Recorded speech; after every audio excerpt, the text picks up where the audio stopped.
Hey, what's up, everybody? Welcome to another Scaring Myself Shitless Halloween edition of Wade Watches. I'm Wade, and today I'm reviewing a movie that's once again more on the lighthearted side of Halloween, Wallace and Gromit: Curse of the Were-Rabbit, directed by Nick Park and Steve Box, and starring Peter Sallis, Ray Fiennes, and Helena Bonham Carter. So I remember actually going to see this movie with my dad when it first came out in 2005. And it's one of those things where at the time, I just remember, being entertained by, the slapstick and the physical comedy aspect of it, but a lot of the dialogue and a lot of the jokes went straight over my head. And it's such a it's such a pleasure to return all these years later because I was like 6 when it came out, and it's a pleasure to return to this movie like 18 years after the fact and finally pick up on that kind of dry, witty British humor and those subtle visual gags that aren't as explicit as the the slapstick, there's some burp jokes in this movie, and people falling down and getting hurt and stuff like that, because man, I love this movie's sense of humor. That dry, subtle British style of humor is something that I'm definitely a fan of. And there are definitely some parts in this movie that just had me laughing. And they weren't even the verbal jokes or the dialogue. It was just something that was on screen. Like the movie opens up with a visual gag that just had me chuckling. And I won't say I was laughing out loud, laughing really hard throughout the whole movie, but there were definitely three moments where I was laughing really hard. So yeah, this movie, Wallace and Gromit: Curse of the Were-Rabbit, still holds up all these years later with me watching it as an adult. It's as if you're a fan of Wallace and Gromit and Aardman animation, then you'll know that they started out with creating little shorts, and I know a couple of them. I think the short "A Close Shave" actually won an Academy Award for a short animated feature, and that's kind of what led to them trying their hand at a feature length film. And if you ask me, it pays off. I've seen some of the Wallace and Gromit short films. Now I haven't seen literally all of them, but I've seen a couple of them.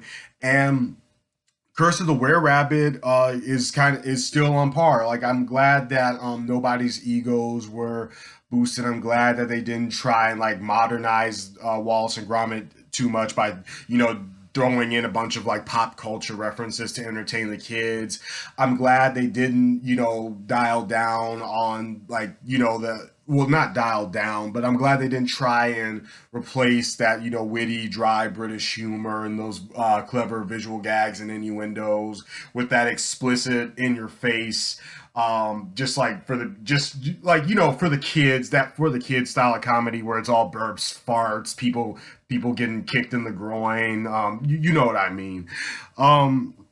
It holds true to the original, the short films, while simultaneously kind of expanding on the world, while simultaneously working as a feature film. Because one improvement that Curse of the Were-Rabbit has over the animated shorts, as I remember them, is that we get to see more characters in this town in which our dynamic duo live. I don't remember there being a lot of other human characters in the shorts that I've seen. It was pretty much just Wallace and his dog Gromit, kind of inhabiting this world. But here we have, it's not just Wallace and Gromit. It's a very colorful variety of characters, and they're all pretty funny. They're all actually surprisingly engaging. They're not bland. They're not cliche. I feel like they all had different personalities. All the little townspeople, and it that paid off.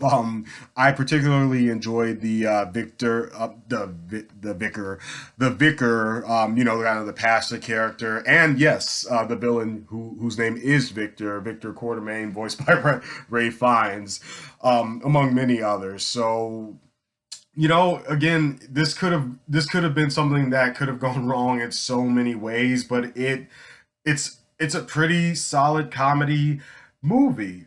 Now that with that in mind, this particular Wallace and Gromit movie also happens to obviously draw its inspiration from. I read that it was in particular it was the Hammer horror films, because I think that's a British film company, Hammer, who they did some of the same made movies about some of the same monsters as Universal, Wolfman, Dracula, Frankenstein's monster, etc.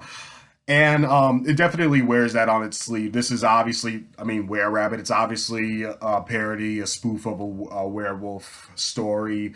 And I will say, when it comes to that, I'm not saying, I'm not obviously wanting to, go too far or traumatize, little kids, because this is still obviously for the kids. Like, even with all the, even with me praising that dry British humor, those visual gags, and some of the subtle humor that is within this movie, you still got the burp jokes and pratfalls and all that good stuff for the little kids.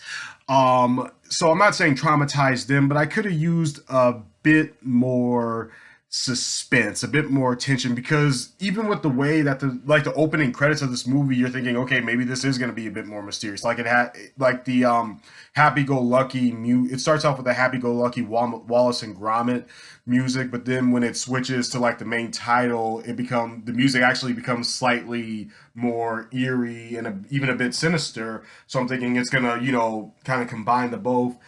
Can't really say that it does. This is pretty much all just played for laughs, and that is all the more noticeable with the fact that this movie definitely does try to have a surprise reveal, but I think it kind of shows its cards a bit like way too early. Like, there's definitely this mystery, obviously, with this were rabbit running around the town in this movie. They're getting ready for their big annual vegetable competition, and what do rabbits eat? Vegetables. So this giant were rabbit running around eating everybody's vegetables is obviously a huge problem for this small town.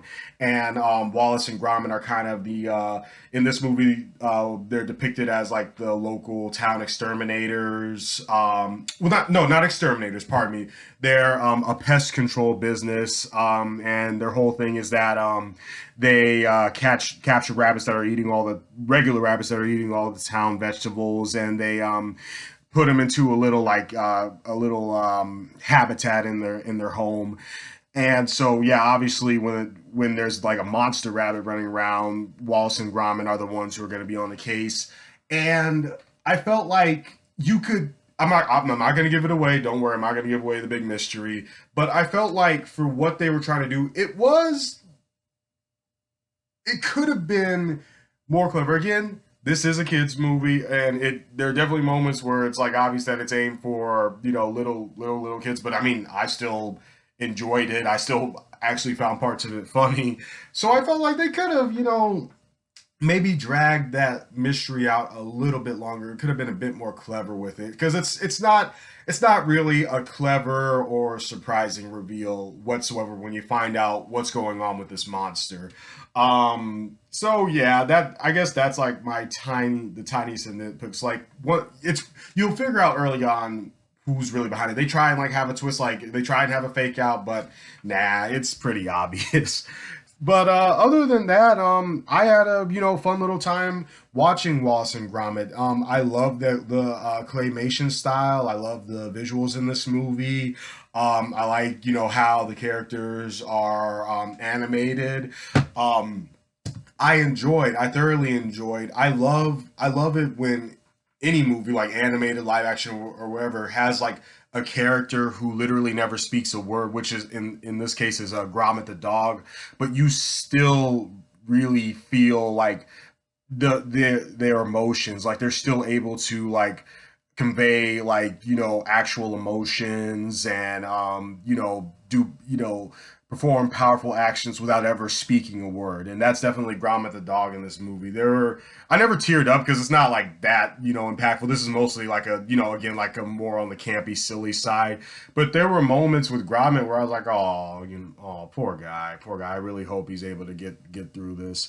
Because Gromit, Wallace and Gromit, they're best pals for life, and so when their friends, with their friendship, you do actually care about them, even though only one of them talks, which is Wallace, the human character, and Gromit, never says a word. I like how I still felt that bond throughout the movie and felt how much they cared for each other when only one of them talks. So that's also a neat little thing too. So wrapping it up, I'm going to give Wallace and Gromit: The Curse of the Were-Rabbit a 9 out of 10. If that like twist had been more clever, if they had handled like the actual horror parody element of it a bit better, then it would have been a perfect 10 out of 10. But as it stands, I still really had a lot of fun watching this movie, and I wasn't expecting to, because I remember, as a little kid, it being like just kind of like a silly little movie. But as an adult, you do grow to appreciate that more subtle humor, that dry British humor, and those like visual gags, some of which definitely have innuendos that you don't pick up on when you're watching it as a little kid. So I enjoyed the hell out of this movie. I had a lot of laughs with it. The soundtrack is also pretty solid too. So yeah, 9 out of 10 for Wallace and Gromit: The Curse of the Were-Rabbit.